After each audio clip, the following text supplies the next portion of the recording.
So my football experience prior to playing with the DC Divas was flag football. I played in 8 women's, 5 women's, co-ed, contact, non-contact, flag. I've been doing that for the last 13 years. And I was actually recruited from a flag football championship game to come play with the DC Divas by the offensive coordinator at the time. So my experience has always been football. I grew up around a football household. My dad was a head football coach. My brother played in college. My dad played in college. So football is like a part of who I am, and it always has been. So it was great to be able to transition that into tackle.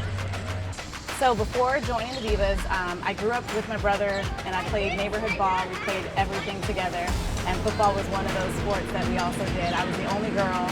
I had so much fun. I loved to jump on people, push people, pull people, and not get in trouble for it. And so it just really grew my love for the sport. So when I got to college, I ended up carrying the ball everywhere that I went, and I was recruited by the security guard on campus to be the starting quarterback for the Atlanta team. When I was there, I played about 2 years with Atlanta before coming back home to DC. My football experience, 0.